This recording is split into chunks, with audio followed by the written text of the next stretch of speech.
Welcome to the Area Podcast from the Ames Regional Economic Alliance. I'm your host, Eric Smith. On today's episode, we're joined by Mike Espeset, CEO of Story Construction. He shares his leadership journey within an employee-owned company, how Story Construction continues to grow across Iowa, and why culture, clear systems, and community engagement are key to long-term success.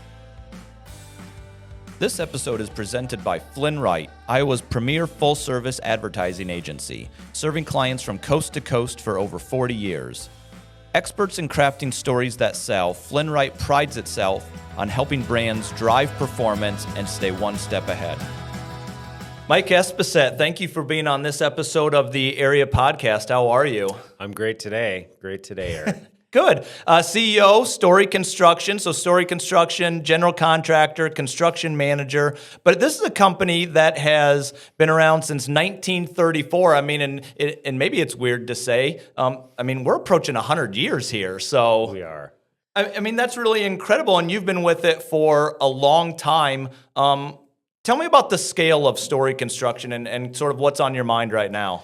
So the company started in 1934 as a family company.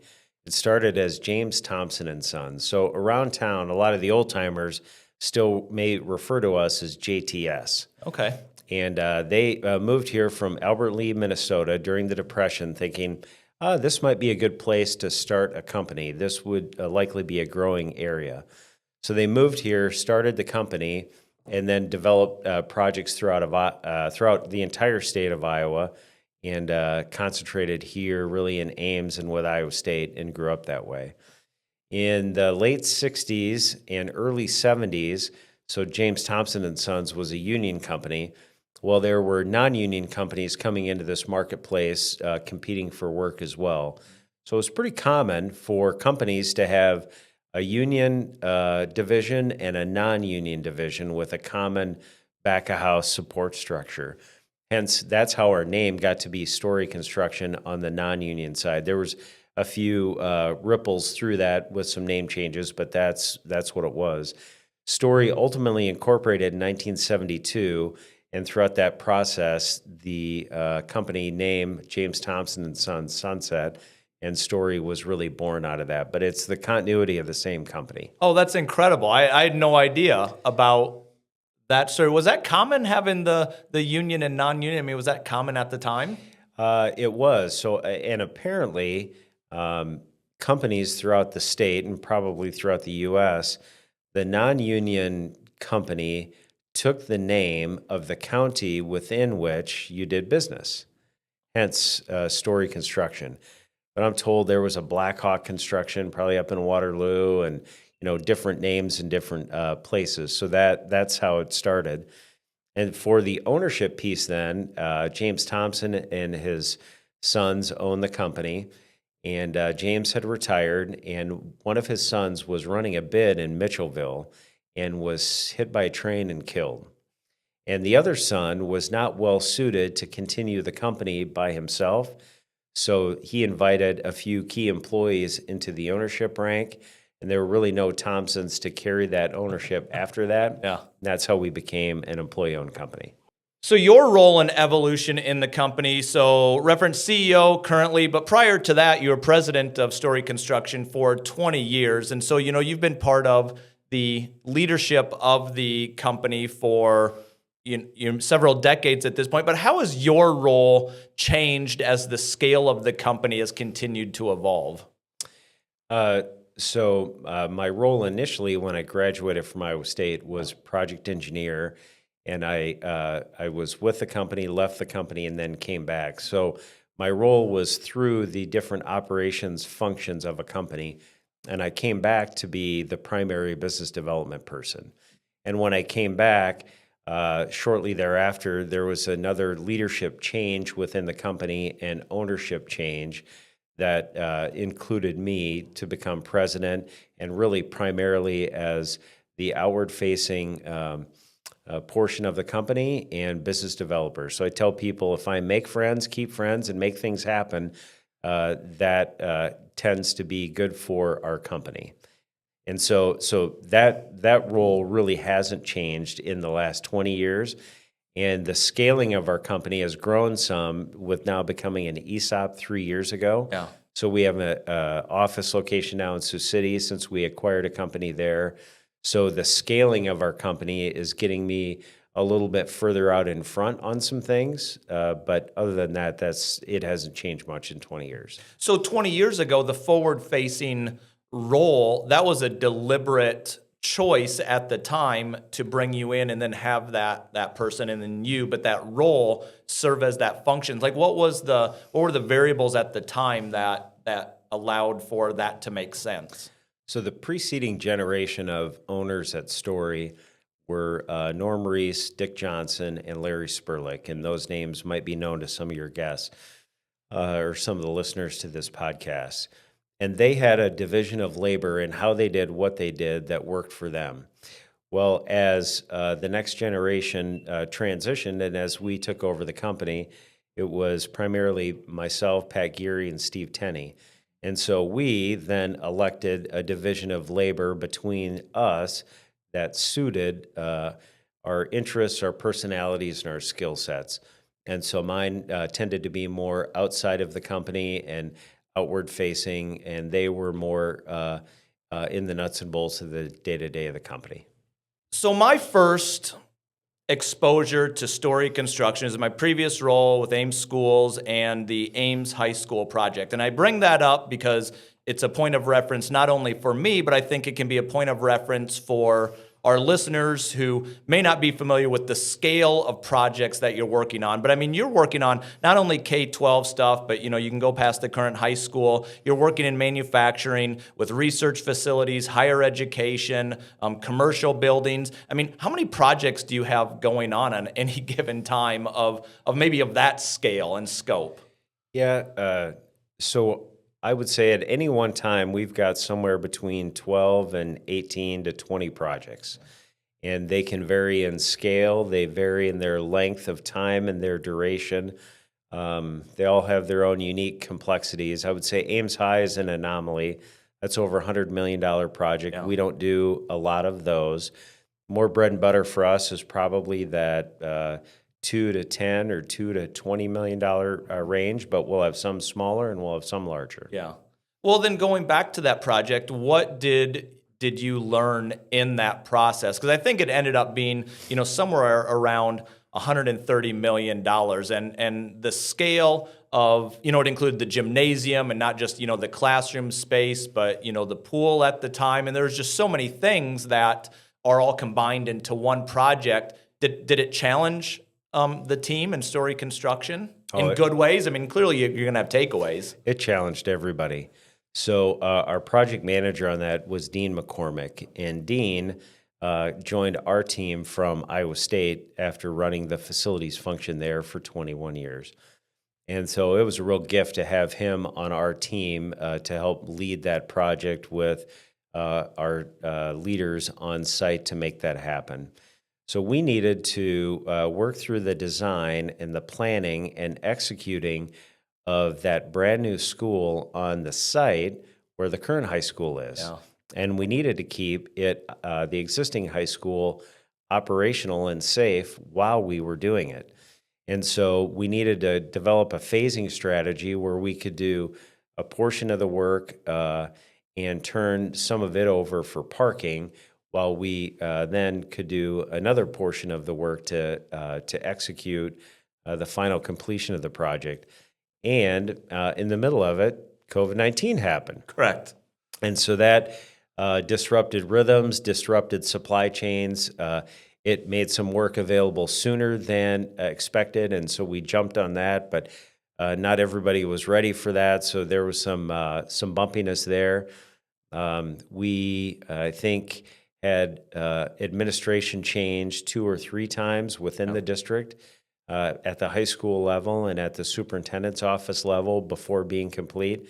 So Jerry Peters and Chris Stensland, are the business manager and facilities person, were the only key staff leaders at the school level that transcended from start to finish.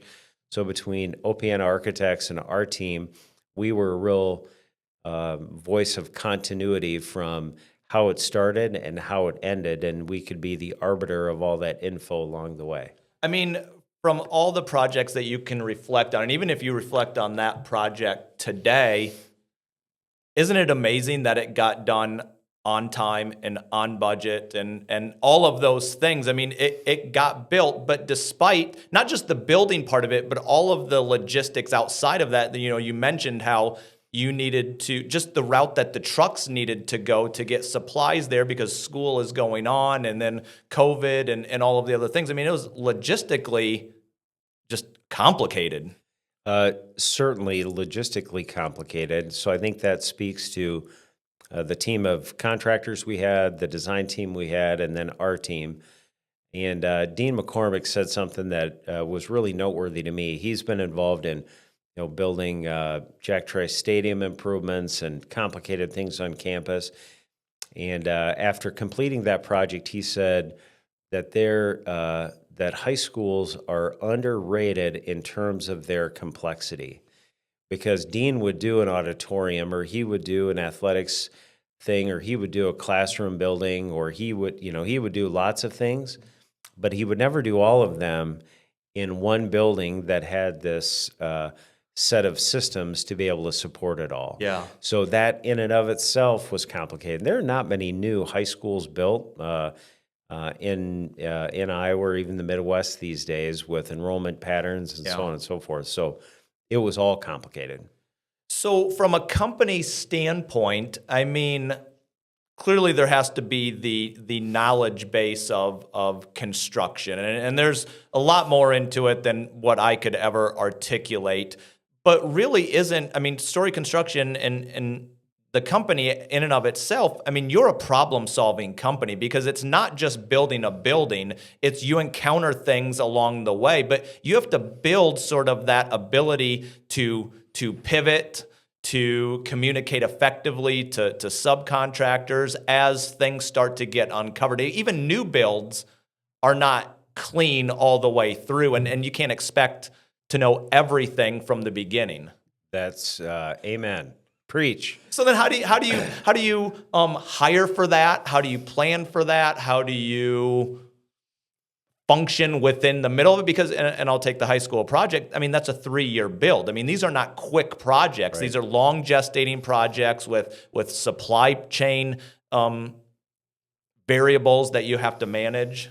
So I'll add to the complexities, and then I'll give you the answer that we've come up with. So there's an old adage that construction is a local business.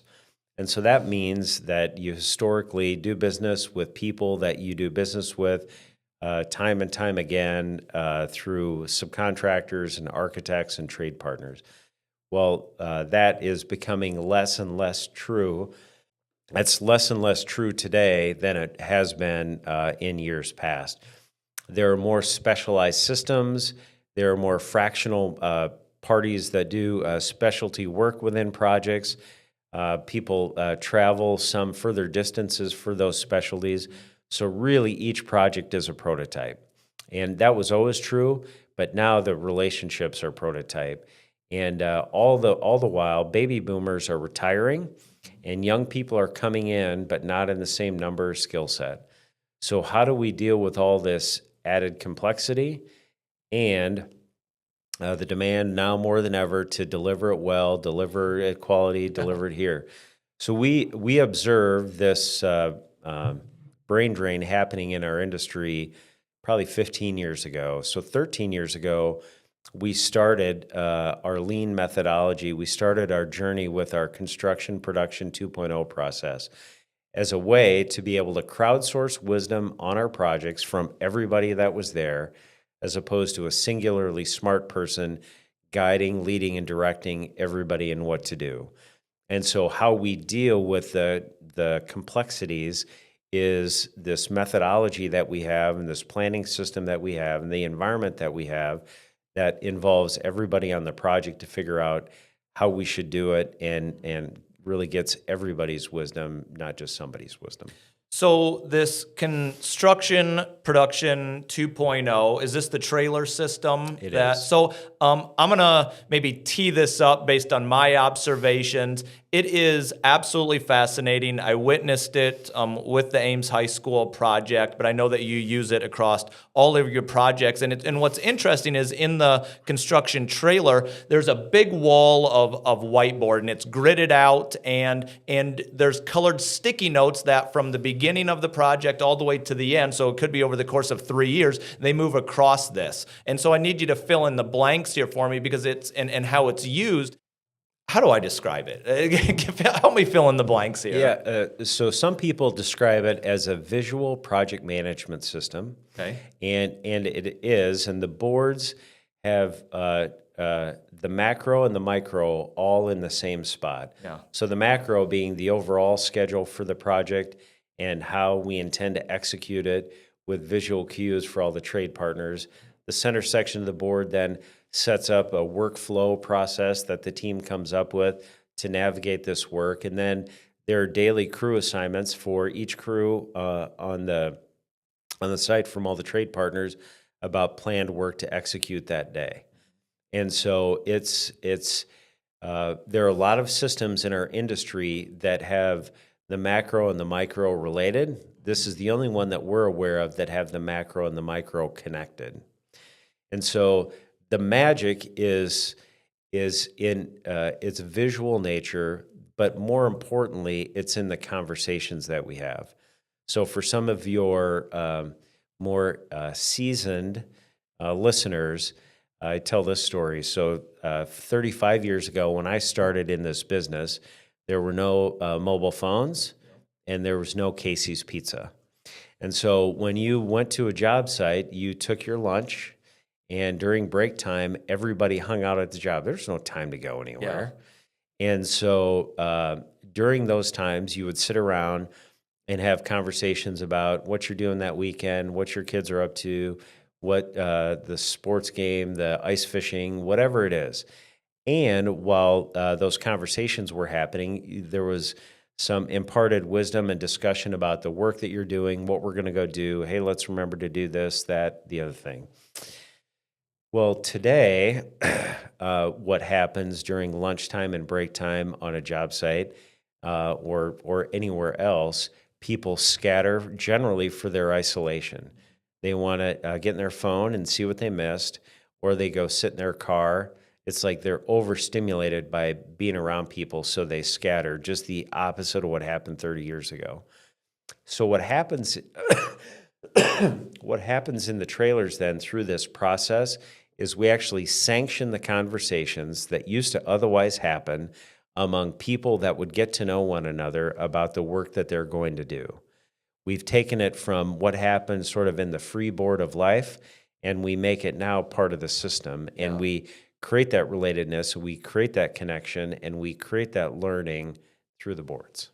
So I would imagine that what happens on the board, and so what I'm hearing is that you're forcing the conversation on what needs to happen this week or 2 weeks out or 2 months out, and it's very transparent and right there. And I would imagine that there are, computer software solutions to this where everyone could have it on their phone or could reference it on their computer, but none of those systems facilitate the conversation the way that this does, because it's visual, it's attainable to everyone, depending on where they're at in their career. This is attainable to them, and they're all sitting right there, and they can have the conversation on how to get it accomplished. Oh, you're spot on.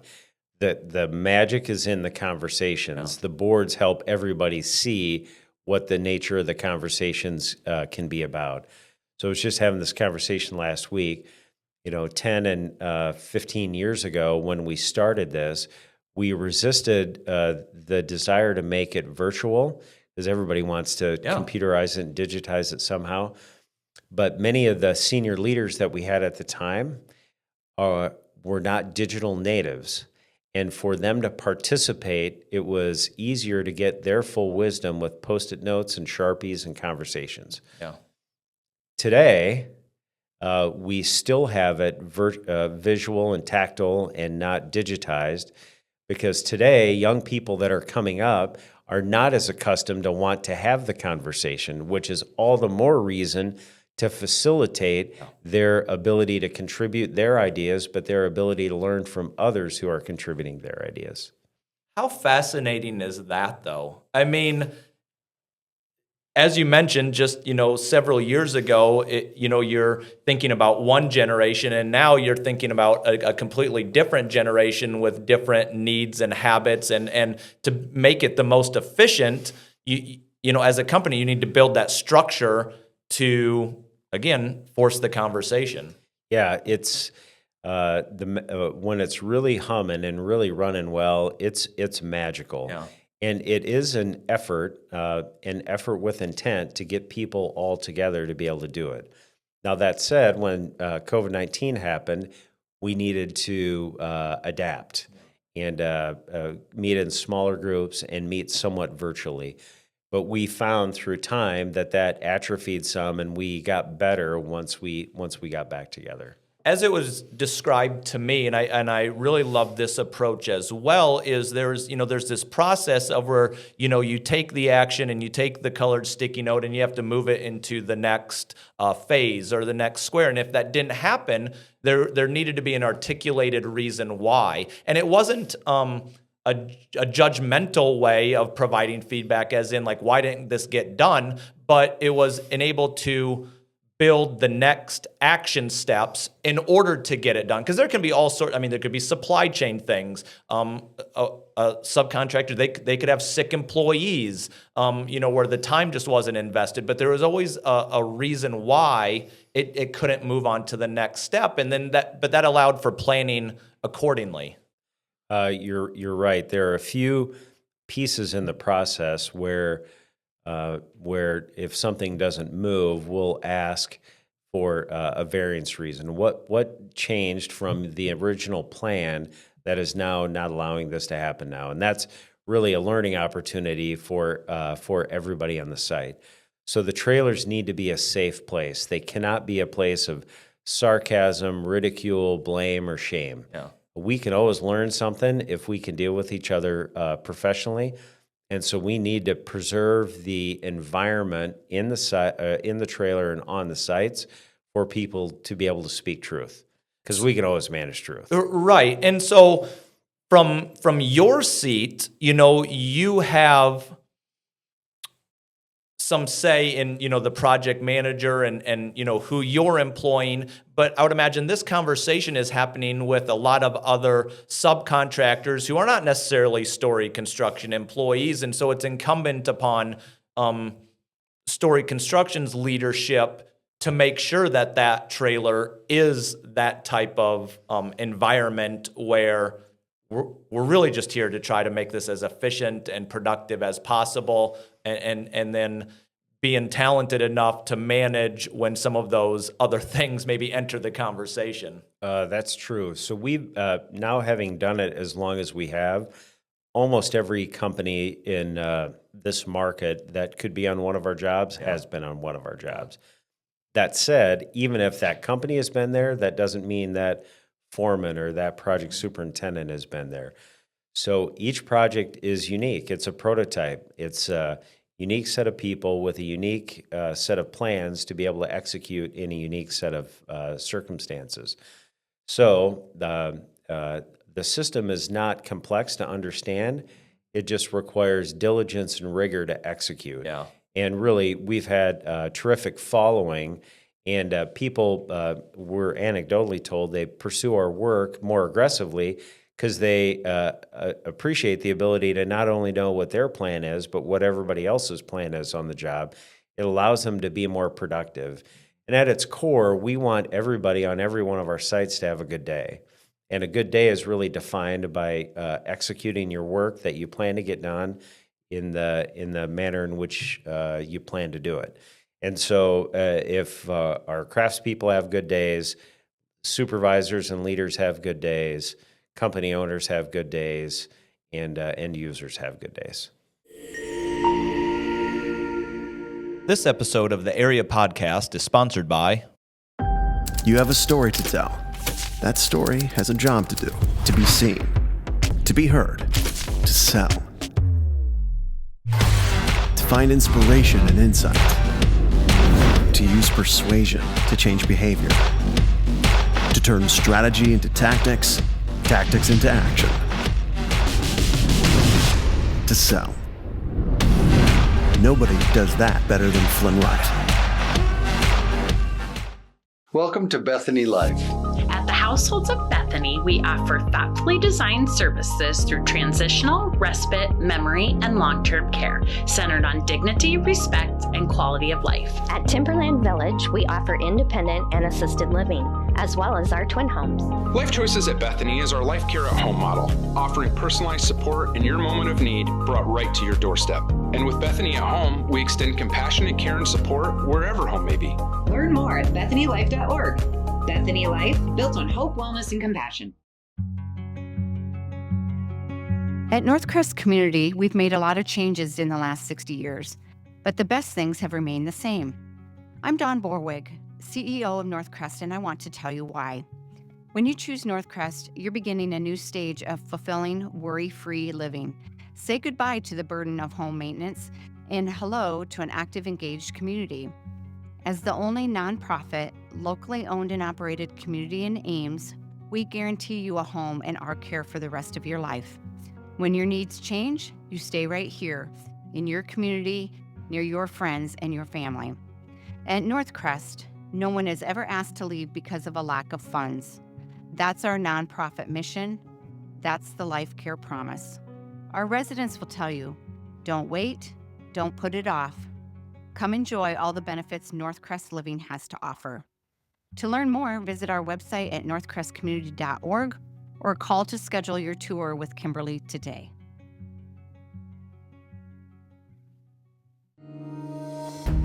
Just south of Iowa State University, in the heart of the Midwest, sits the Iowa State University Research Park, 550 acres of opportunity and innovation. With over 1 million square feet of developed space, it's home to more than 145 tenant companies, from startups to global leaders. Discover innovation hubs, collaborative spaces, and a community that's shaping the future. Whether you're scaling up or starting fresh, ISU Research Park has room to grow. Visit isupark.org to learn more.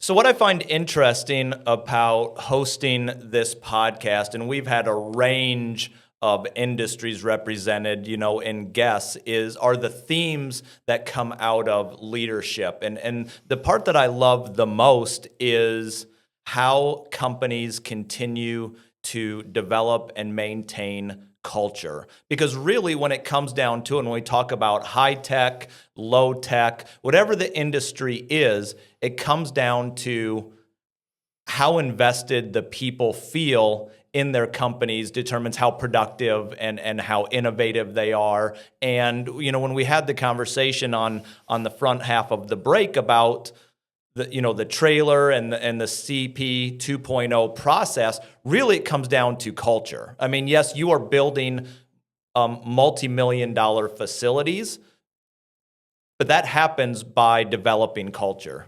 It does. So we, 12 to 13 years ago, started our lean production journey. At the same time, by coincidence, we found EOS, the Entrepreneurial Operating System. And as we learned and applied EOS, and then as we began to develop more fully our production system on our sites 2.0, they really are built in the same operating system model and have a lot of the same elements.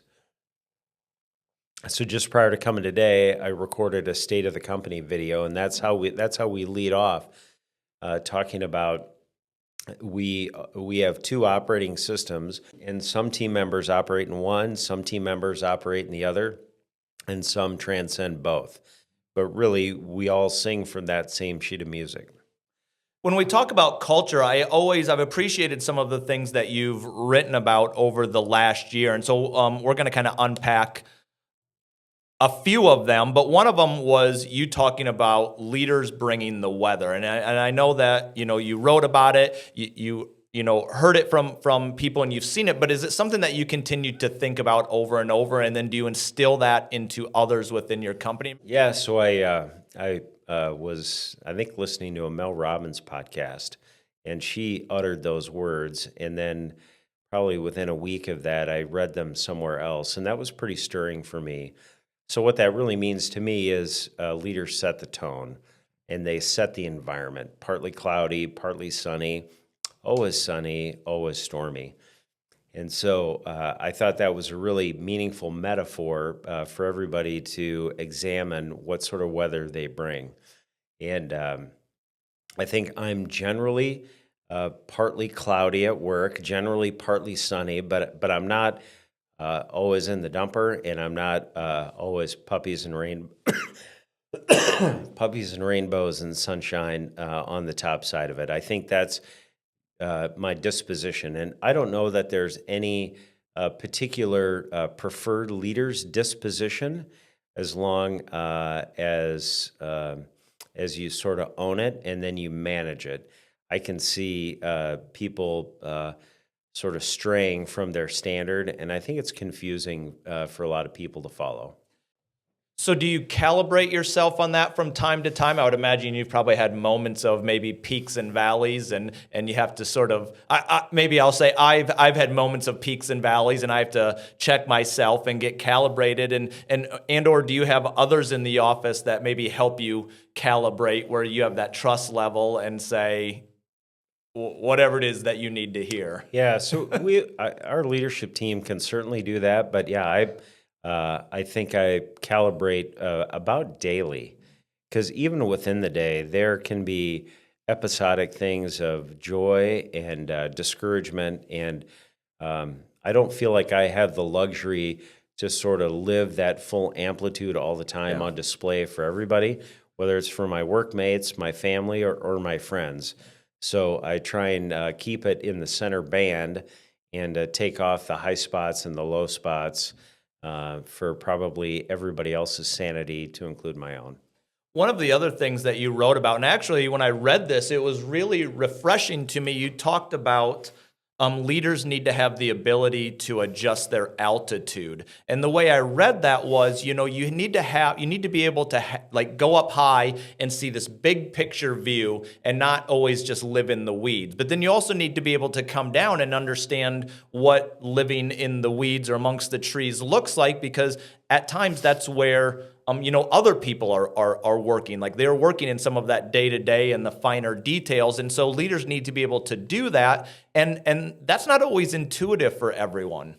You're right. I don't think that it is, but as I examine the leaders that I admire the most, is their ability to relate sort of up and down the continuum of whatever it is. So I think it's a key leadership ability. And I think everybody has some range. When you have the most range, it's when it's exceptional. And then when you apply the range matters. There are some people that can have their head in the clouds when they need to get down to ground truth. And there are some people that are wanting to get to ground truth, can't see the forest from the trees, and need to elevate some to be able to examine the situation better. Is that partly your role then, to facilitate maybe when that altitude needs to change a little bit? It is. So it's my role for me to examine sort of the right perspective to have, and then work with our teams to help them get to that place, whatever that is. And sometimes they have to take me down closer to things, and then we all get back up. And sometimes I need to bring them up and say, hey, this is, we're rearranging deck chairs here. Let's quit this and figure out what we need to do next. I always find that there are defining points in a career, and it helps. I'm sure you've had, and I'm going to ask you, can you think of what some of those defining points of your career have been that have helped you understand some of these things? And I anticipate you're never done. You're going to have more defining points in your career where your perspective continues to evolve and change. But what helped get you to this point? So when I came to Iowa State, I wanted to be an engineer, just didn't know which discipline. So I started mechanical engineering and didn't find that to be real exciting. And so I found construction engineering, which I much preferred. And so I started my career and was in the details of things, and I was good enough at that and enjoyed some of that. Ultimately, had 2 job changes and some role changes, and with every job change and role change with a different company, it was less about what I learned about maybe the industry and the specifics, and it was more about what I learned about me and how I'm more wired and well suited to participate in some places more than others. And so those defining moments have always been sort of self-reflective learnings about what I should be doing. So tell me about the employee ownership at Story Construction. Is this unique in your industry? And tell me how it has impacted Story Construction. Sure. So ESOP, full employee stock ownership plans, are still unique in our industry and in many industries, but they are less unique in construction and manufacturing. In other words, more and more companies are adopting that ownership model. And it is somewhat a product of wanting to find a way to transition ownership of a company from one gen to the next. And that's how we used it. So the idea is everybody owns a piece of the rock per se, and there's a methodology by which that happens. And so we believe in a hard labor environment and just in the complexities of our industry, that when we have full alignment from top to bottom where everybody owns part of the company, it gives us the best chance to recruit, the best chance to retain, and the best chance culturally to stay aligned in service of a goal. How does it resonate on, say, a quarterly basis, within the company? I mean, so when this happened in 2022, did you see a shift culturally within the company? I would say you don't necessarily see the increments of change in days, weeks, months, or even quarters. So an employee stock ownership plan is basically a qualified retirement plan. So if you are part of a company for a long period of time, when you retire, there'll be a big benefit waiting for you. So it doesn't allow you to buy boats and lake houses along the way, but there is some peace of mind at the end. But it's a long game. It's not a short game. And so people year over year get statements of the number of shares they own and the updated share price so they can start to see their account value grow. But it takes a long time for it to get there. So anybody we've talked to, nominally 7 years plus or minus, it starts to get to be sticky and meaningful. So we're on the ascent for it to be sticky and meaningful. Yeah. So it's probably 7-8 years ago was what I consider our first professional and meaningful interaction. And so you were on the Ames School Board. And so I want to ask you, and you've been on other boards and you're actively involved not only in our organization but in across the community. You're part of the United Way of Story County. You're the chair of their 2019 campaign, again being on the school board, which most people don't know the amount of effort it takes to be on a local school board. You certainly do. Tell me about leveraging your role and making a meaningful impact through maybe volunteerism or in ways that for you are unrelated to the construction industry. Sure. So the school board is a pretty good example of that. So we work as a company with school districts throughout the state of Iowa.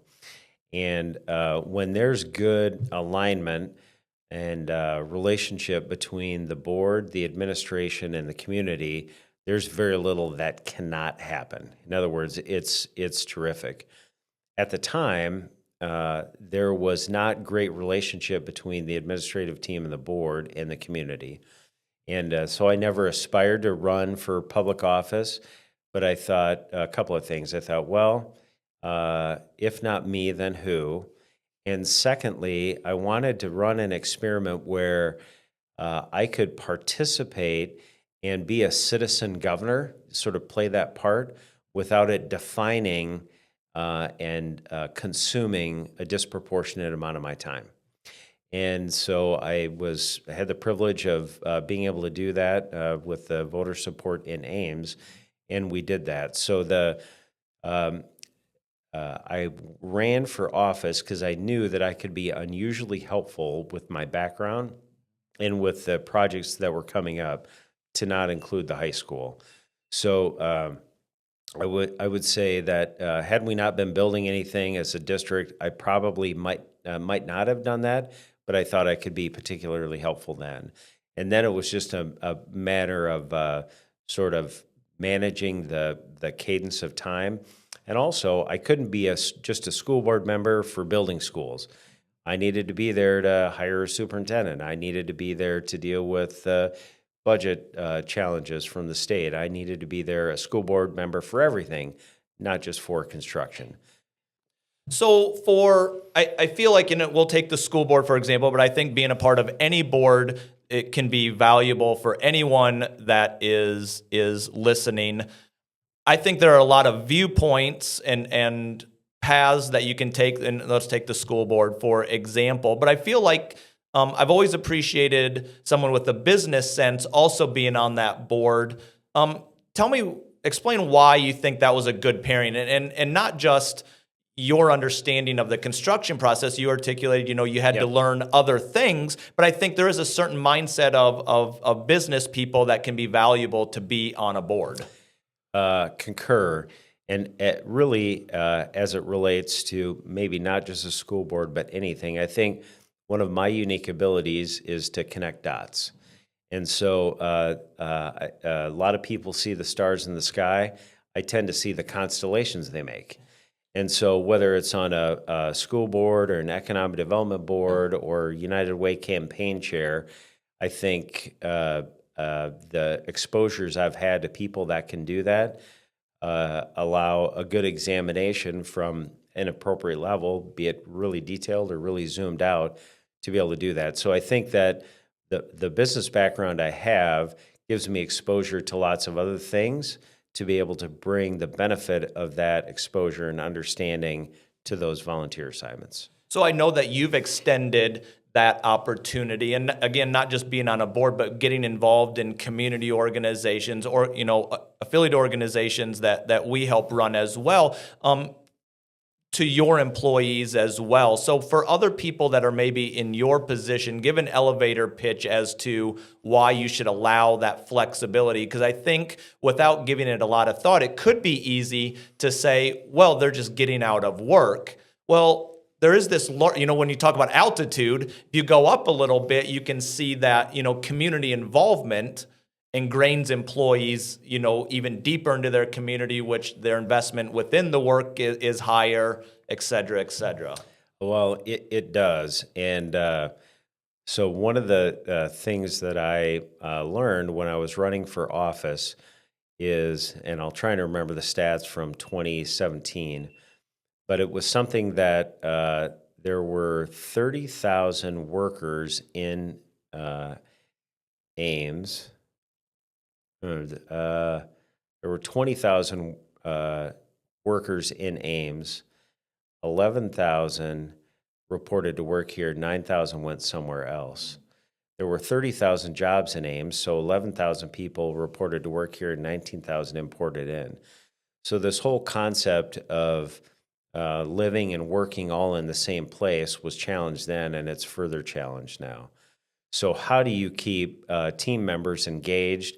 And it's not just in their workplace, but it's helping them develop fabric in the community for themselves, for the community's sake, wherever that is, whether it's in Ames or maybe where they lay their head at night, to have them improve those places and increase the collective stickiness and value that we have as we seek to create this community, not just within the borders of any one town, but across the region. So if you go back early in your career, knowing what you know now from a career trajectory standpoint or path or things learned along the way, what would you tell yourself? What would you tell yourself maybe to do more, do less? So I have, particularly in the last 25 years, I've stopped having a job and started having a lifestyle. And that lifestyle needed to include coaching my kids' sports, being a scout leader, being involved at church, leading our company, being on the school board. It needed to incorporate all of those things. And when I started, the compartmentalization of things was intriguing, but it feels a lot more seamless to me when it's a lifestyle as opposed to a set of compartments. And so had I known that sooner, I could have maybe started that sooner. But I would say, if anything, and I'm working on this now, I run really hard. And it's easy for me to subscribe my calendar and oversubscribe my commitments. And I think I'm a better team member when I'm not quite as frantic. And so I need to manage my pace. And I would have wish I would have developed those skills long ago, so I still wouldn't be fighting that demon today. Are you better at it now? I'm more aware of it now, not necessarily better at it now. Is that always bad, though? It isn't until it is. Until you maybe miss that key opportunity to have a conversation with somebody that really needed you at that moment.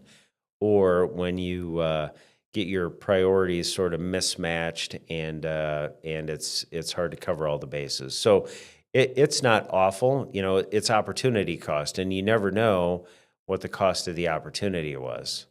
So it's not awful, but moderating my pace, I think, would be better for me and those around me. So I don't tell many people this, but now I guess I'm saying it publicly. I always find myself having a word of the year, and perspective is my word of the year, and I appreciate that perspective. 2 years ago, I don't think it was last. Maybe I didn't have one last year. It was excellence. So my word of the year is pace. Good for you. Do you do a word of the year? I do. Is that a thing? I do. So I've got a planning system that we've developed in the company and have adapted for my use. And so I have planned activities for the next 3 weeks. It's beyond the calendar, but things to accomplish on a daily basis. And at the top of that planning sheet that I update every week is my word of the year. What does that mean to you? The word of the year? Yeah, I know, but like pace, what does pace mean to you? To moderate it. Okay. To find the right rhythm. Faster is not better. It's just faster. So it's a reminder to you. It is. And I like that. Do you have a professional win from the last, say, week or two? This last week, we had our annual planning exercises for our Ames and our Sioux City divisions, their operations teams with EOS. We are just starting to cascade EOS now down through the fabric of our operations. We'd had it in lots of other places. So I would say getting that established and in process will help us as a company grow our purview and future leaders. And it's not brain surgery, but it's not a small lift. Yeah. So continuing to take those committed steps, that's a win. Is it hard? It's hard to get. It's like water skiing. It's not hard once you're up. It's just hard to get everybody up and out of the water. Yeah. And so we're in the process of getting people up and out of the water. Well, I've always found with any process and system, it's not hard to adopt it. It's hard to, again, maintain it and get it up and get everyone on the same page. And I always talk about cadence and flow, and you want this to be part of your, any system and process. You want it to be part of your cadence and flow and have it not be clunky. Right. And that takes concerted effort. Yeah, and if we're nothing, we're tenacious. If we're nothing, we are built on ritual and system. So I have no doubt that we'll keep doing it. Yeah. The goal is to keep doing it better. With that, Mike Espeset, CEO, Story Construction. Thank you for being on this episode of the Area Podcast. Thanks, Eric. So for all of you listening, if you like this episode, we would certainly love if you shared it with others. This is the Area Podcast from the Ames Regional Economic Alliance. Personal stories, professional journeys.